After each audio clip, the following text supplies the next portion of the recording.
imana yarihumekeye abantu benshi byaba biri mu ndirimbo haba hari mu masengesho haba hari no mu gushima imana ukumva imana yarihumetse abantu imana yateguye ngira ngo namwe abantu bijya bibabaho ukabyumva iyo uteze imana amatwi kugira ngo wumve neza kuko imana ariyo yagutumye urabyumva mu iteraniro ukabyumva mu magambo ukabyumva mu masengesho ndashimira imana cyane kuko imana yabiteguye abantu benshi bavuze ku ijambo ndi kumva ndetse n'umuyobozi wa gahunda ijambo asomye mu by'ukuri rifite isano bikomeye n'amagambo imana yashize ku mutima kugira ngo tuganire nawe reka ndatinze cyane ndabona amasaha ari kugenda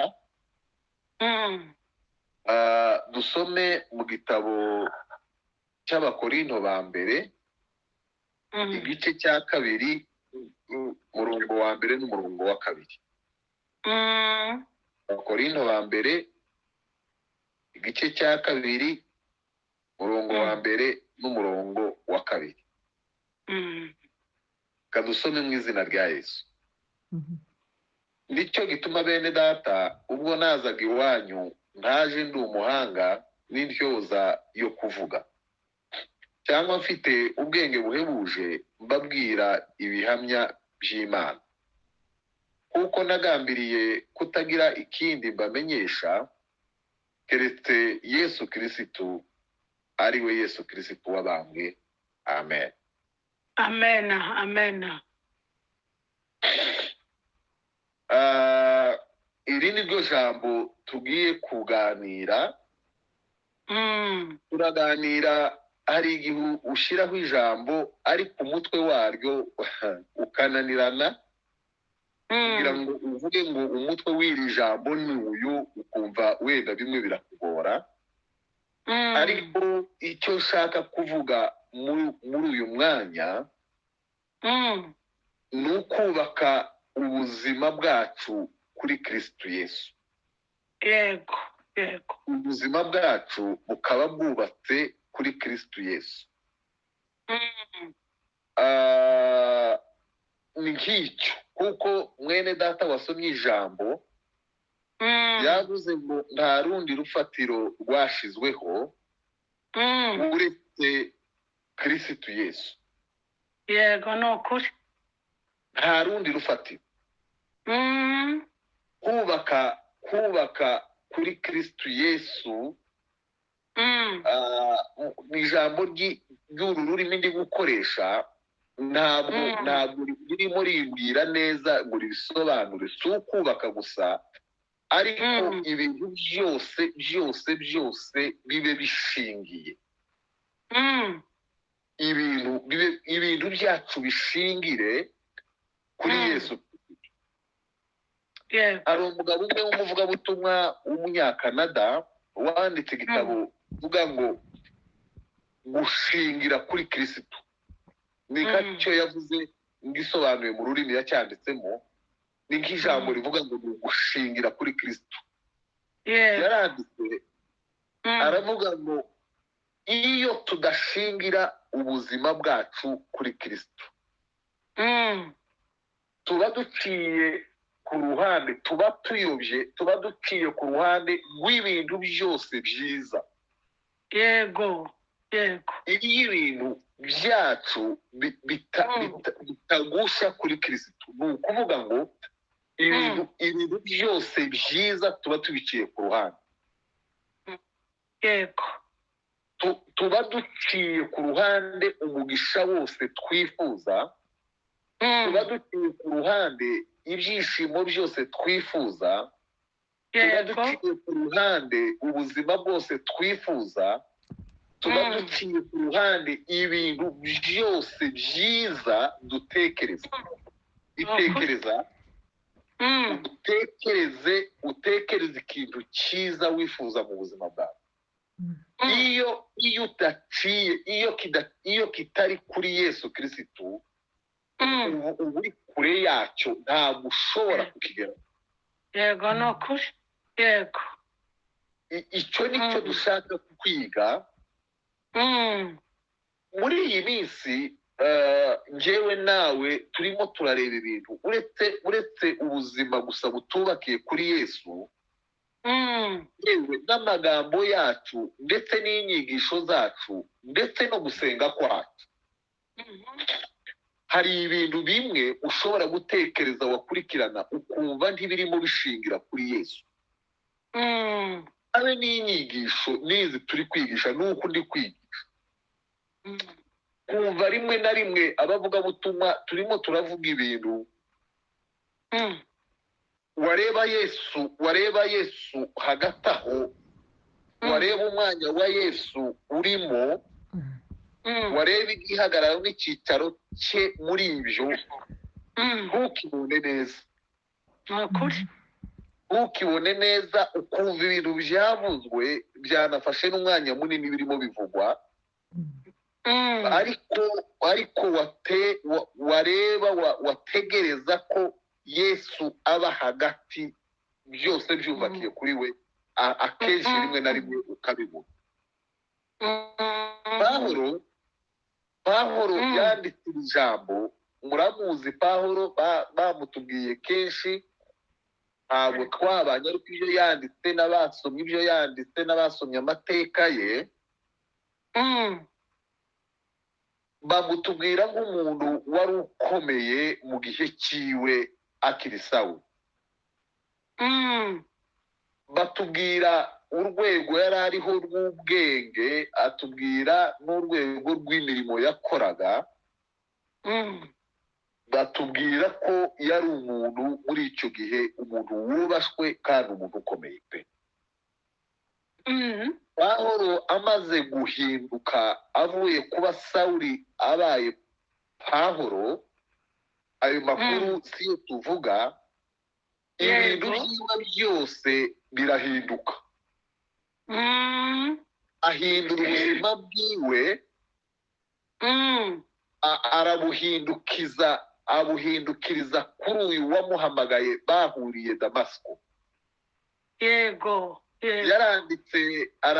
Yandikira Abafilipi, aravuga ngo ibyari indamu yanjye byose nabihinduye igihombo ku bwa Kristo. Imana ishimwe. Haleluya, haleluya, haleluya, haleluya. Aravuga ngo nabihinduye igihombo, ibintu byari bimufitiye indamu. Ntiyatubwiye ibyamugiriraga indamu ngo byandikwe mu gitabo, ariko amateka ni umuntu wabayeho arazwi.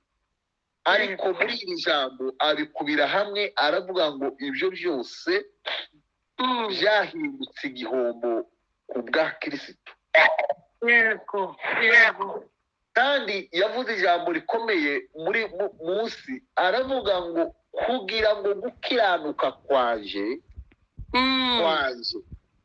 kugira ngo gukiranuka kwanje kutava mu mategeko, ahubwo kuva mu kwizera.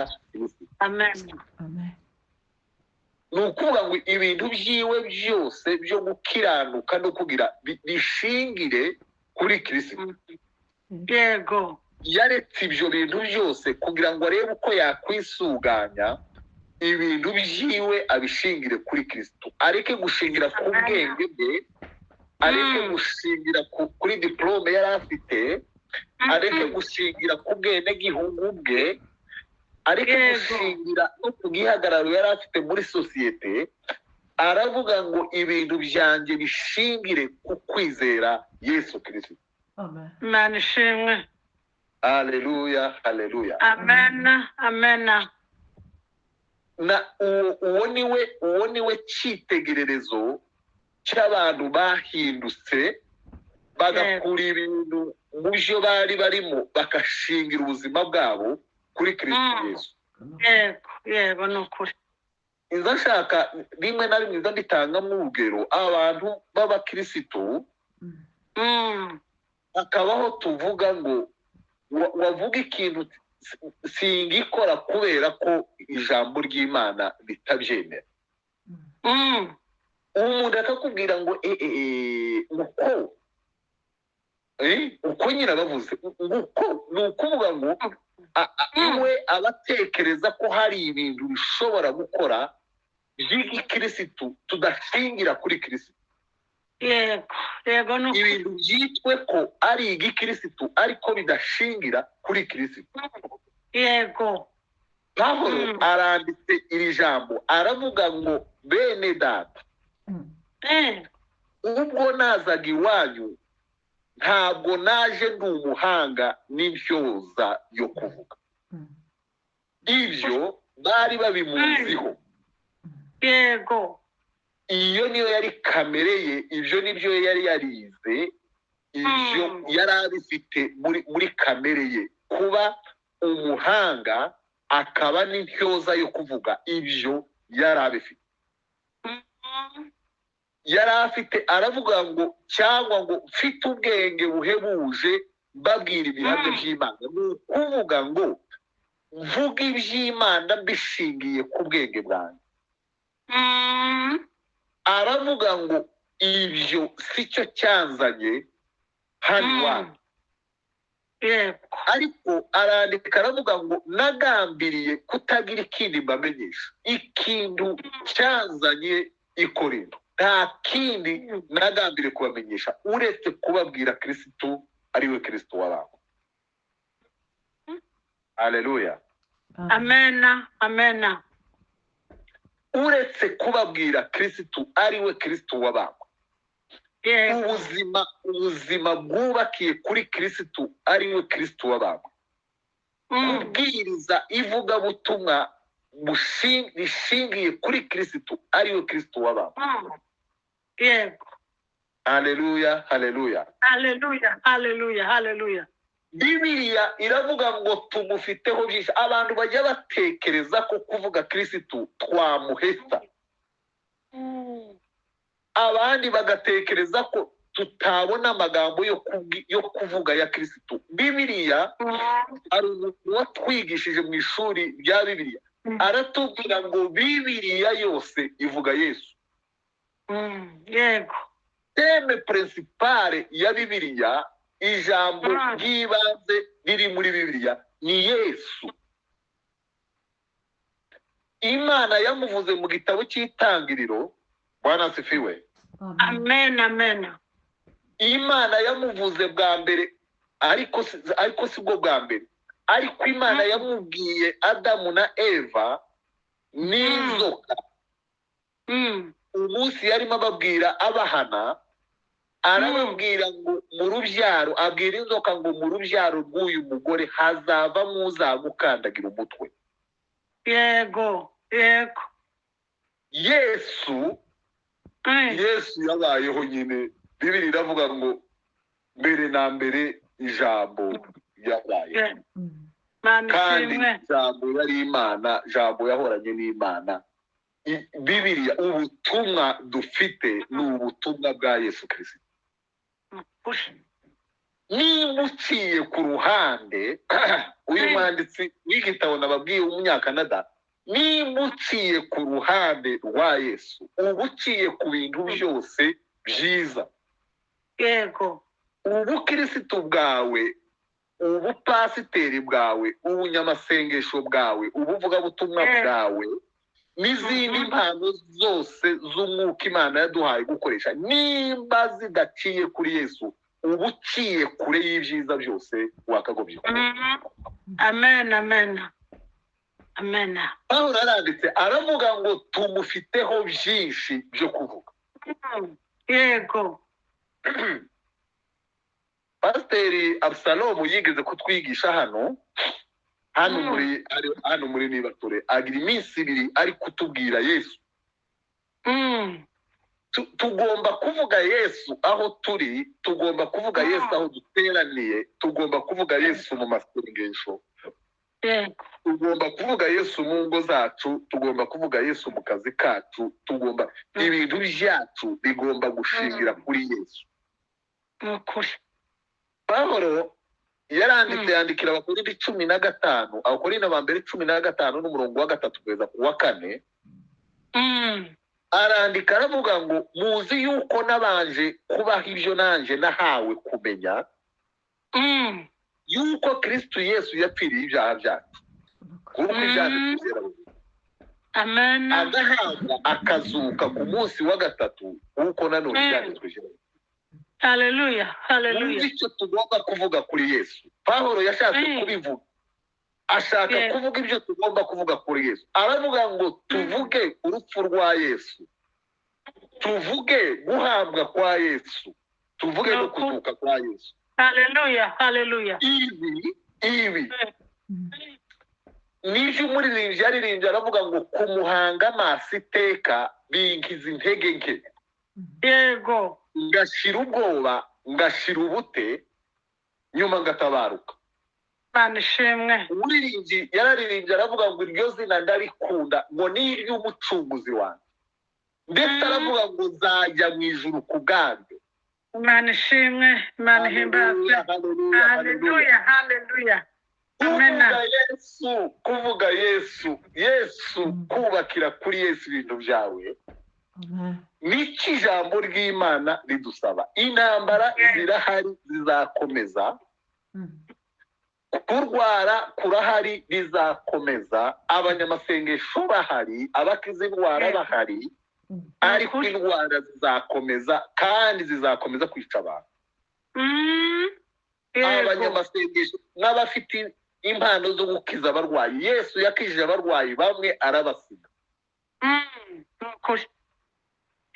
Ibyo bizakomeza. Igitabo ndaga ngo ni igitabo cy'Itangiriro nimba ntibeshe, aravuga ngo iyi si kiriho kubiba no gusarura ntibizahagarara. Yego. Iyi si ikiriho kubiba no gusarura ntibizahagarara, bizakomeza. Yego. Iyi si ikiriho kuvuka no gupfa bizakomeza. Iyi si ikiriho gukena no gukira bizakomeza.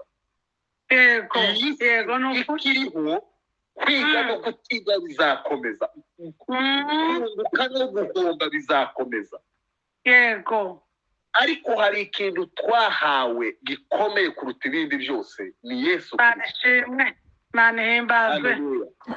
Yesu Kristo, uwo niwe twahawe.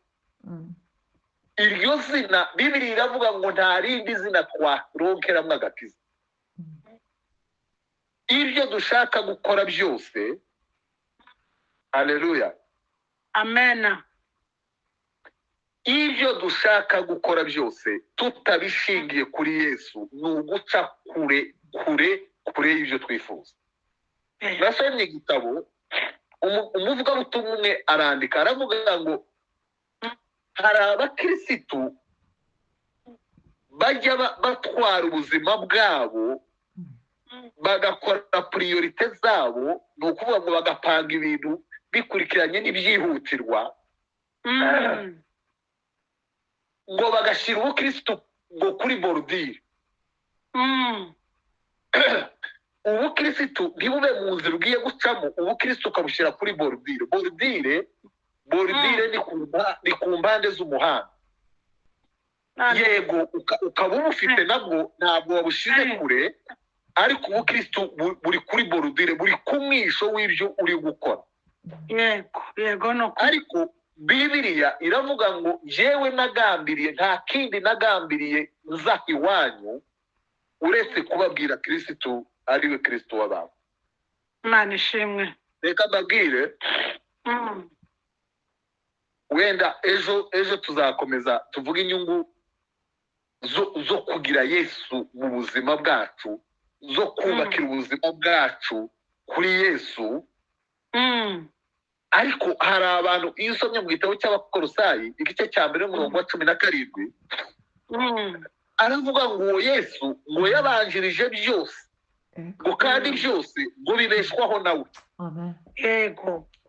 Haleluya. Niba ushaka ko ibintu byawe bibaho, niba ushaka ko ibintu byawe bibaho, Pawulo yaranditse aravuga ngo bibeshwaho nawe.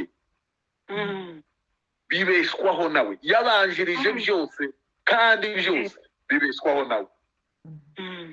Nta kindi kintu kiri inyuma gishobora kubaho usize Yesu ku ruhande. Ibyawe ntibyabaho nta Yesu urimo. Yego. Ibyawe ntibyaramba nta Yesu urimo. Ibyawe ntibyagira agaciro nta Yesu urimo. Ibyawe ntibyagira uburemere nta Yesu urimo. Ibyo dukorera Imana byose nta Yesu urimo, ntacyo bimaze. Ukuri.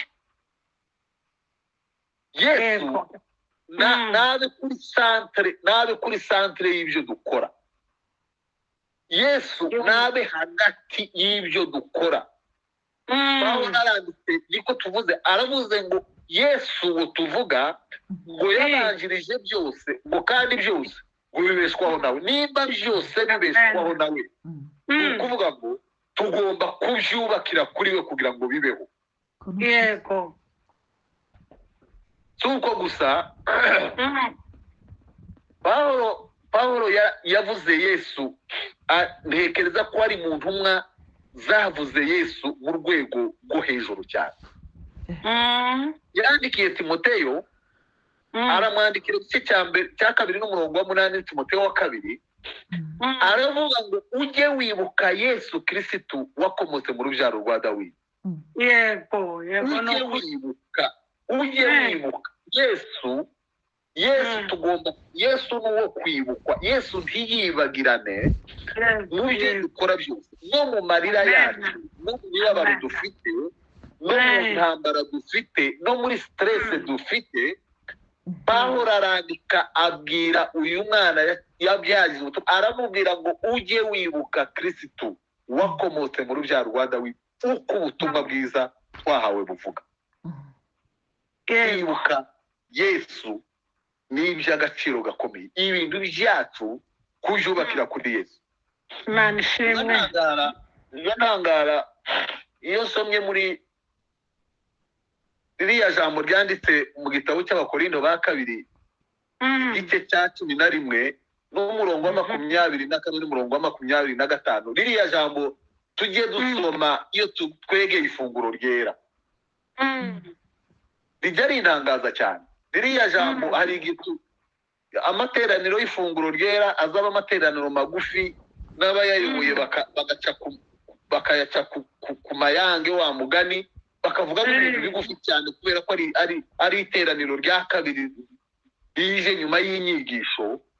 Wenda tukabisoma mu buryo buhinnye cyane, ariko iri jambo rizatangaza cyane. Yesu yahaye abantu umubiri we, yego, abaha n'amaraso ye biciye muri iriya divayi banyoye n'uriya mukuru. Yego. Ariko ababwira ijambo rimwe rikomeye, arababwira ngo mujye mukora ibyo kugira ngo munyibuke. Ni ukuri. Yego. Wumva icyo kintu, arababwira ngo nimunywa mukarya mubikore kugira ngo munibuke. Mwumve point centrale ya Imana ishimwe. Ni ukuri. Yesu we.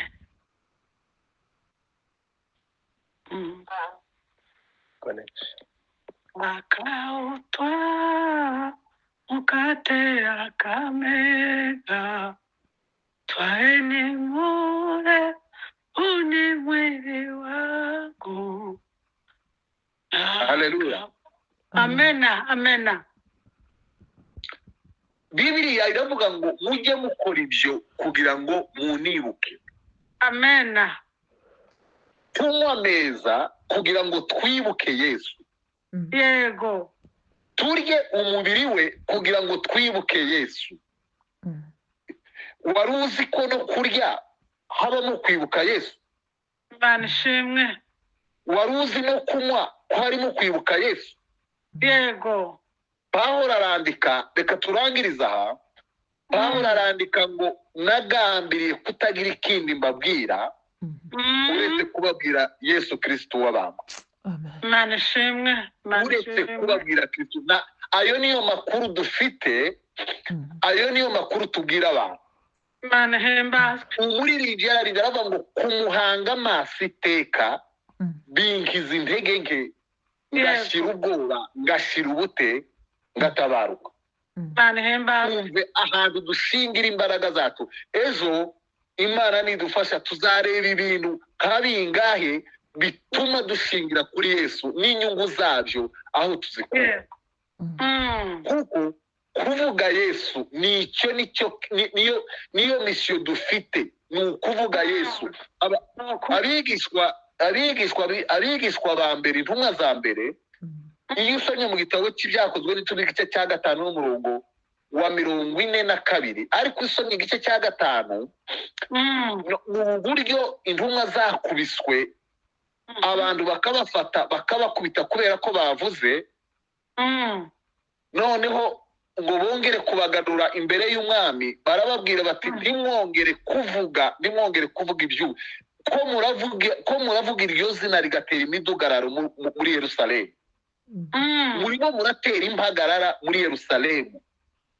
Abantu ngo bajaga bakababwira ngo nibarya bubitse isi, nta kindi bavuze pe, bavuze Yesu gusa. Imana ishimwe. Ntabwo dushobora kubika isi tutavuze Yesu. Abigishwa bararuswe barababwira bati barya bubitse isi bageze iwacu, nta kindi bayubikishije, bavuze Yesu gusa. Muri iri jambo nari ngiye kuvuga, aravuga ngo barabakubise, ngo barababwira ngo ntimwongere kuvuga izina rya Yesu. Iyo usomye ku murongo wa 42 haravuga ngo nuko ntizasiba no kuvuga ubutumwa bwiza bwa Yesu Kristo iminsi yose mu nsengero n'iwabo. Imana ishimwe. Babakangishije kubakubita, Bibiliya iravuga ngo bamaze kubakubita ngo barishima. Haleluya. Naratangaye kabisa. Ngo bamaze kubakubita, usome icyo gitabo nasomye, ngo bamaze kubakubita ngo bishimira ibyo. Ngo bishima ko babakubise, kandi babakubitiye ko bavuze Yesu. Haleluya. Pawulo yaranditse, ngira ngo ni Pawulo sinzi cyangwa ari byanyandiko, haravuga ngo ntimugahorwe kuba bakazitereyemo, ahubwo ngo nimba muhorwa kuvuga Yesu ngo muzaba mufite amahirwe.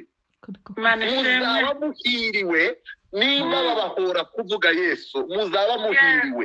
Mureke kuhorwa kuba bakazitereyemo no kuvuga ibindi bitari byo. Abigishwa ngo bava imbere y'ababakubise ngo banezerewe, ariko ngo ntibareka kuvuga Yesu ngo mwitorero ngo ni wabo. Imana ishimwe. Imana ihimbazwe. Imana iduhe umugisha. Hari icyo tugomba kuvuga. Hari icyo tugomba kuvuga. Ibyo kuvuga birahari, ni ukuvuga Yesu. Mureke tuvuge Yesu, mureke dutekereze Yesu. Ubuzima bwacu bube bwubatse kuri Yesu. Nimba tutabikoze, ntabwo turi aba Yesu, ntabwo turi abakirisitu. Abakirisitu bubaka kuri Yesu, abakirisitu bavuga kirisitu. Ibintu byacu n'ubuzima bwacu bukaba bushingiye kuri Kristo.